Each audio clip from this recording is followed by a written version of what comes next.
भगवान शिव ने बताया, पिता के घर में रहने वाली कन्या कौन सा पाप करती है।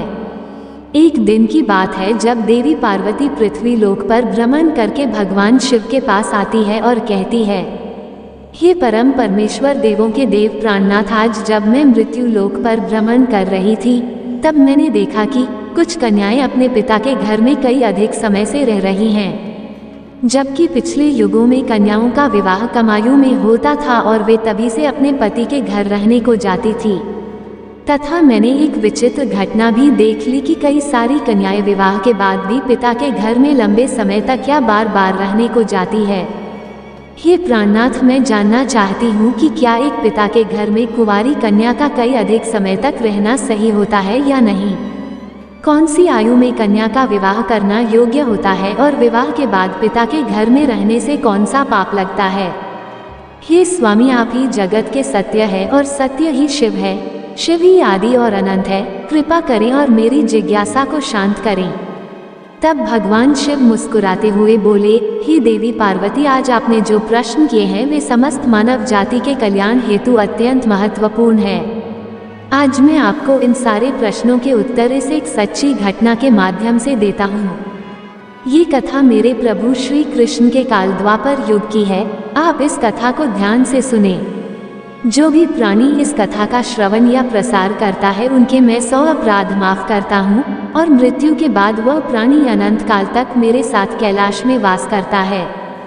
तब देवी पार्वती कहती है, हे स्वामी, मैं इस कथा को ध्यान से पूरा अवश्य सुनूंगी और इस कथा का प्रसार भी करूंगी। कृपा करें और इस कथा को कहे। तब भगवान शिव कहते हैं, हे देवी पार्वती, यह 28वें द्वापर युग की घटना है। यदुकुल श्रेष्ठ वीरवर उग्रसेन के यहाँ जो घटना घटित होने वाली है उसी का मैं भूतकाल के रूप में वर्णन करूंगा। माथुर प्रदेश में मथुरा नाम की नगरी है। वहाँ उग्रसेन नाम वाले यदुवंशी राजा राज्य करते थे। वे शत्रु विजय, संपूर्ण धर्मों के तत्वज्ञान, प्रजा के रक्षण करने वाले और अति गुणवान राजा थे। मेधावी नामक राजा उग्रसेन धर्म पूर्वक राज्य का संचालन और प्रजा का पालन करते थे। उन्हीं दिनों परम पवित्र विदर्भ देश में सत्यकेतु नाम से प्रसिद्ध एक महापराक्रमी राजा थे। उनकी एक पुत्री थी जिसका नाम मायावती था। वह सत्य धर्म का आचरण करने वाली, अति सुंदर, गुणवान और चरित्रवान होने के कारण दूसरी लक्ष्मी के समान थी। मथुरा के राजा उग्रसेन ने उस सुंदर नेत्रों वाली मायावती से विवाह किया। उसके स्नेह और प्रेम से मथुरा नरेश मुग्ध हो गए। मायावती को वे अपने प्राणों के समान प्यार करने लगे। उसे साथ लिए बिना भोजन तक नहीं करते थे। उसके साथ क्रीड़ा विलास में ही राजा का समय बीतने लगा। भगवान शिव कहते हैं, हे देवी पार्वती, मायावती के बिना उन्हें एक क्षण भी चैन नहीं पड़ता था। इस प्रकार से आने वाले प्रतिदिन उन दोनों पति पत्नी में प्रेम बढ़ने लगा। फिर कुछ समय के बाद विदर्भ नरेश सत्यकेतु ने अपनी पुत्री मायावती को याद किया और उसकी माँ भी उसे न देखने के कारण बहुत दुखी थी। फिर एक दिन उन्होंने अपनी बेटी के हालचाल जानने हेतु मथुरा नरेश उग्रसेन के पास अपने दूत भेजे। मित्रों, भगवान शिव कहते हैं, हे देवी पार्वती, दूतों ने वहां जाकर आदर पूर्वक राजा से कहा, महाराज, विदर्भ नरेश सत्यकेतु ने अपनी कन्या और इस राज्य की महारानी के कुशल समाचार जानने हेतु हमें यहाँ भेजा है। आपको हमारा सादर प्रणाम। अगर उनका प्रेम और स्नेह पूर्ण अनुरोध आपको स्वीकार हो तो राजकुमारी मायावती जी को उनके यहाँ भेजने की व्यवस्था कीजिए। वे अपनी पुत्री को देखना चाहते हैं। मित्रों, भगवान शिव कहते हैं, हे देवी पार्वती, राजा उग्रसेन ने जब दूतों के मुंह से यह बात सुनी तो वे भी प्रसन्न हो गए, क्योंकि वे भी चाहते थे रानी मायावती को आराम करने हेतु उनके पिता के यहाँ जाना चाहिए। तब उन्होंने स्नेह और उदारता के कारण अपनी पत्नी मायावती को विदर्भ राज के यहाँ भेज दिया। पति के भेजने पर मायावती बड़ी खुशी के साथ अपने मायके आ गई। वहाँ पहुंचकर उसने पिता के चरणों में प्रणाम किया। उसके आने से महाराज सत्यकेतु को भी बड़ी प्रसन्नता हुई। फिर भगवान शिव कहते हैं, हे देवी पार्वती, मायावती वहाँ अपनी सखियों के साथ मन से मुग्ध होकर घूमने लगी। पहले की ही भांति घर, वन, तालाब और राज्य में विहार करने लगी। क्योंकि वे विवाह के बाद पहली बार अपने पिता के यहाँ आई थी, यहाँ आकर वह फिर से बालिका बन गई। फिर कुछ दिन बीतने के बाद वह भूल गई कि उनका विवाह हो चुका है। उनके बर्ताव में अब लज्जा या संकोच का भाव नहीं रहा। फिर भगवान शिव कहते हैं, हे देवी पार्वती, एक दिन की बात है, रानी मायावती अपनी सखियों के साथ एक सुंदर पर्वत पर सैर करने के लिए गई। वहाँ एक रमणीय वन दिखाई दिया जो केलों के उद्यान से शोभा पा रहा था। उस पर भी फूलों की बहार थी। तब उस राजकुमारी ने देखा कि एक ओर ऐसा रमणीय पर्वत, दूसरी ओर सुंदर वन और बीच में स्वच्छ जल से भरा सर्वतभद्र नामक तालाब है। एक छोटी बालिका की तरह वह उसकी सभी सखियों के साथ खेलने लगी। वे सभी इस संसार को भूल खेलकूद में मन से मग्न होकर पूरी तरह से डूब गई। फिर वे तालाब में उतर गई और हंसती गाती हुई जल क्रीड़ा करने लगी।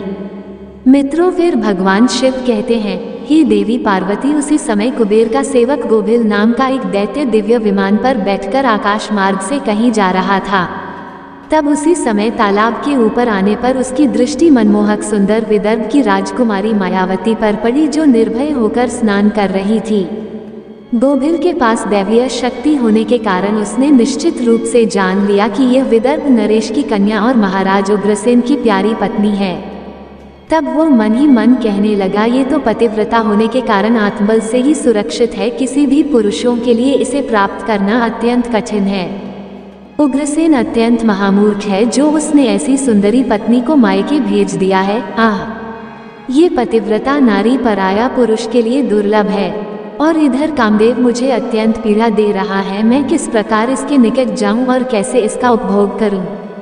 मित्रों, भगवान शिव कहते हैं, हे देवी पार्वती, उसकी सुंदरता पर मोहित दानव गहरी सोच में पड़ गया और फिर उसने अपने लिए एक उपाय निकाल लिया।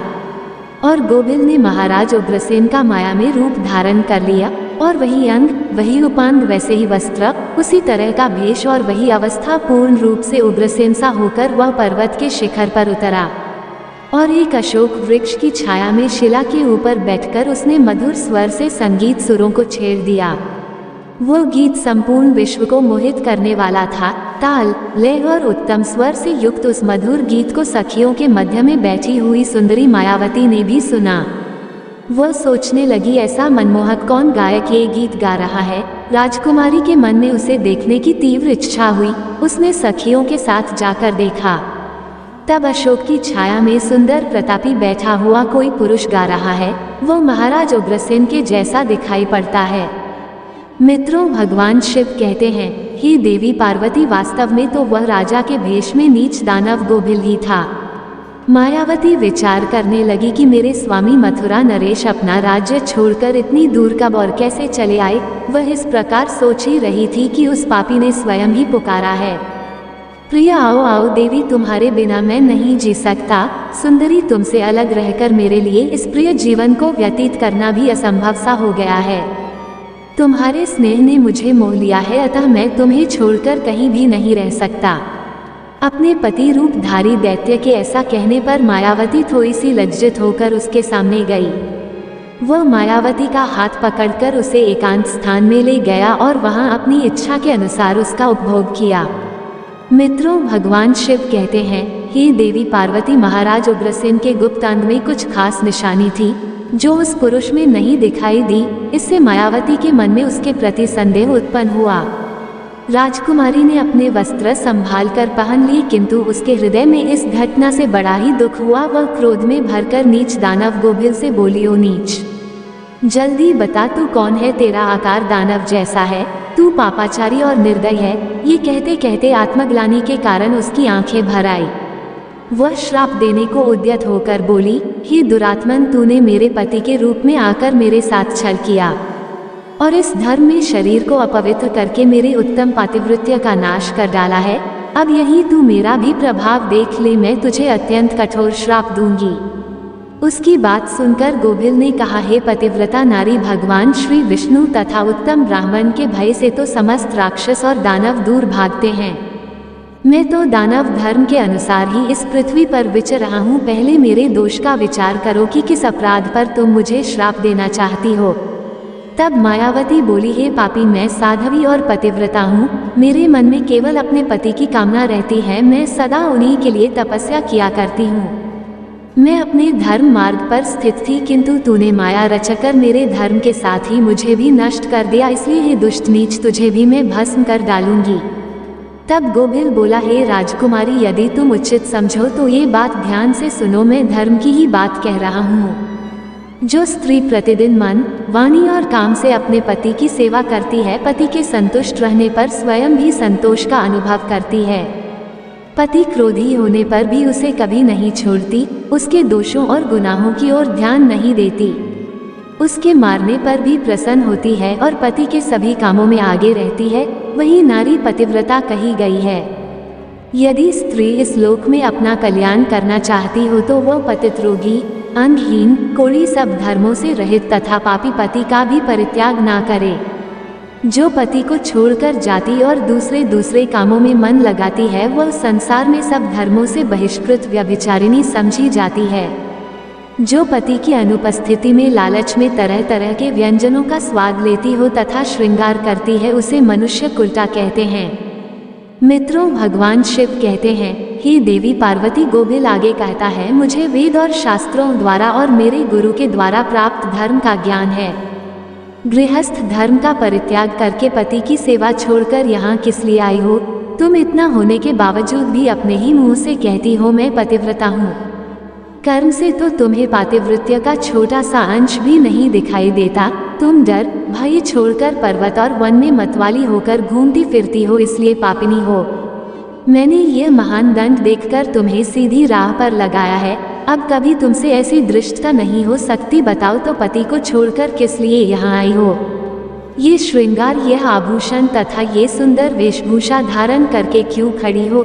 हे पापिनी, बोलो ना, किस लिए और किसके लिए ये सब किया है? कहाँ है तुम्हारा पातिव्रत्य? दिखाओ तो मेरे सामने। व्यभिचारिणी स्त्रियों के समान बर्ताव करने वाली नारी, तुम इस समय अपने पति से 400 कोस दूर हो। कहाँ है तुम में पति को देवता मानने का भाव?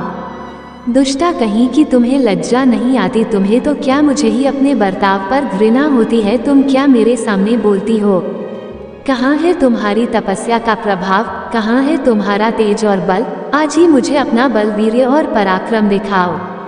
तब मायावती बोली, ओ नीच असुर, सुन, पिता ने स्नेहवश मुझे पति के घर से बुलाया है। इसमें कहाँ पाप है? मैं काम, लोभ, मोह तथा डर के वश पति को छोड़कर नहीं आई हूँ। मैं यहाँ भी पति का चिंतन करती हुई ही रहती हूँ। तुमने भी छल से मेरे पति का रूप धारण करके ही मुझे धोखा दिया है। तब गोभिल ने कहा, मायावती, मेरी युक्ति युक्त बात सुनो। अंधे मनुष्यों को कुछ दिखाई नहीं देता। तुम धर्म रूपी नेत्र से हीन हो, फिर कैसे मुझे यहाँ पहचान पाती? तुम्हें ज्ञात था कि तुम्हारे पति इतनी दूर कभी नहीं आ सकते थे, फिर भी तुमने मेरे साथ संबंध बनाए। जिस समय तुम्हारे मन में पिता के घर आने का भाव उदय हुआ, उसी समय तुम पति की भावना छोड़कर उनके ध्यान से मुक्त हो गई थी। पति का निरंतर चिंतन ही नारियों के धर्म है। जब वही नष्ट हो गया है तो क्यों स्वयं को पतिव्रता कहती हो? मित्रों, भगवान शिव कहते हैं, हे देवी पार्वती, गोभिल कहता है, जब तुम्हारे हृदय की आंख ही फूट गई, तब ज्ञान नेत्र से हीन होने पर तुम मुझे कैसे पहचानती? गोभिल की बात सुनकर राजकुमारी मायावती जमीन पर बैठ गई। उसके हृदय में बड़ा दुख हो रहा था। गोभिल ने फिर कहा, हे राजकुमारी, मैंने तुम्हारे उदर में जो अपने वीर्य की स्थापना की है, उससे तीनों लोगों को त्रास पहुंचाने वाला पुत्र उत्पन्न होगा। फिर भगवान शिव कहते हैं, हे देवी पार्वती, ऐसा कहकर वह दानव वहां से चला गया। गोभिल एक ज्ञानी दावन तो था, किंतु वह बड़ा ही दुराचारी और पापात्मा था। उसके चले जाने पर मायावती अत्यंत दुखी होकर रोने लगी, जिससे रोने की आवाज सुनकर सखियां उसके पास दौड़ी आई और पूछने लगी, राजकुमारी, आप रोती क्यों हो? मथुरा नरेश महाराज उग्रसेन कहाँ चले गए? मायावती ने अत्यंत दुख से रोते रोते अपने छल्ले जाने की सारी बात बता दी। फिर सभी सहेलियां उसे पिता के घर में ले गई। उस समय वह शोक से कतराती हुई थरथर कांप रही थी। सखियों ने मायावती की माता के सामने सारी घटना सुना दी। उसे सुनते ही महारानी अपने पति के महल में गई और उनसे कन्या का सारा वृतांत उन्होंने कह सुनाया। उसे सुनकर महाराज सत्यकेतु को भी बड़ा दुख हुआ। उन्होंने सवारी और वस्त्र आदि देकर कुछ लोगों के साथ पुत्री को वापस मथुरा में उसके पति के घर भेज दिया। धर्मात्मा राजा उग्रसेन मायावती को आए देख बहुत प्रसन्न हुए। वे रानी से बार बार कहने लगे, हे प्रिय, मैं तुम्हारे बिना जीवन व्यतीत नहीं कर सकता था, अच्छा हुआ तुम शीघ्र ही लौट आई। हे मायावती, तुम अपने गुणशील, भक्ति, सत्य और पातिव्रत्य आदि सद्गुणों से मुझे अत्यंत प्रिय लगती हो। अपनी प्रिय पत्नी मायावती से ऐसा कहकर महाराज उग्रसेन उसके साथ विहार करने लगे। सब लोगों को भय पहुंचाने वाला उसका भयंकर गर्भ दिन दिन बढ़ने लगा, किंतु उस गर्भ का कारण केवल मायावती ही जानती थी। अपने उदर में बढ़ते हुए उस गर्भ के विषय में मायावती को दिन रात चिंता बनी रहती थी। 10 वर्ष तक वो गर्भ बढ़ता ही गया, तत्पश्चात उसका जन्म हुआ। मित्रों, फिर भगवान शिव कहते हैं, हे देवी पार्वती, वह वही अति तेजस्वी महाबली दुराचारी प्रजा को कष्ट देने वाला कंस था, जिसके भय से तीनों लोकों के निवासी थर्रा उठे थे। उसके बाद भगवान श्री कृष्ण के हाथ से मारा जाकर मोक्ष को प्राप्त हुआ। तब देवी पार्वती कहती है, हे स्वामी, ऐसी घटनाएं भविष्य में संघटित होने वाली है, यह मैंने भी सुन रखा है। हे देवी, मैंने आपसे जो कुछ कहा है वह समस्त पुराणों का निश्चित मत है। इस प्रकार पिता के घर में रहने वाली कन्या बिगड़ जाती है, अतः पिता को कन्या को घर में रखने का मोह नहीं करना चाहिए। भगवान शिव कहते हैं, हे देवी, अब मैं आपको एक कुंवारी कन्या के विषय में कुछ महत्वपूर्ण बातें बताता हूँ, सभी ध्यान से सुनो। जब कोई भी कन्या जवानी हो जाती है तो वो विवाह के योग्य बन जाती है तथा माता पिता को योग्य वर का चुनाव कर उसका विवाह करना चाहिए। उसे कभी भी लंबे समय तक घर में नहीं रखना चाहिए। पति के ही घर में उसका पालन पोषण होना उचित है। वहाँ रहकर वह भक्ति पूर्वक जो उत्तम गुण सीखी और पति की सेवा करती है, उससे कुल की कीर्ति बढ़ती है और पिता भी सुखपूर्वक जीवन व्यतीत करता है। ससुराल में रहकर यदि वह पाप करती है तो उसका फल पति को भोगना पड़ता है। वहाँ सदाचार पूर्वक रहने से वह सदा पुत्र पौत्रों के साथ वृद्धि को प्राप्त होती है। कन्या के उत्तम गुणों से पिता की कीर्ति बढ़ती है और दोनों कुलों के पितृगण संतुष्ट होकर आशीर्वाद देते हैं। ये देवी, दामाद के साथ भी कन्या को अपने घर नहीं रखना चाहिए। ऐसा करने से उस पुरुष के मान सम्मान में समय के साथ साथ कमी हो जाती है और उसे भी पाप लगता है। जब कन्या विवाह योग्य बन जाए तो पराये लोग उस पर बुरी नज़र डालना शुरू करते हैं। ऐसे में कहीं वह भी किसी पराये पुरुष के साथ प्रेम संबंध बनाए, उसके पहले की विवाह करना होता है। एक जवान कन्या पिता के घर में रखना मतलब खजाने भरा चोरों के बीच रखने के समान होता है, तथा उस स्त्री का गहना और पिता का सम्मान उस कन्या की इज्जत होती है, जिसे हमेशा संभाल कर रखना चाहिए। किसी भी स्त्री को कभी भी पति से दूर नहीं रहना चाहिए। ज्यादा समय तक मायके रहना भी पाप के समान है। एक पतिव्रता नारी का स्थान सदैव उनके पति का चरणों में होना चाहिए तथा पति के लिए पत्नी का स्थान हृदय में होना चाहिए। मित्रों, भगवान शिव कहते हैं, हे देवी पार्वती, अब मैंने आपके सारे प्रश्नों के उत्तर दिया है।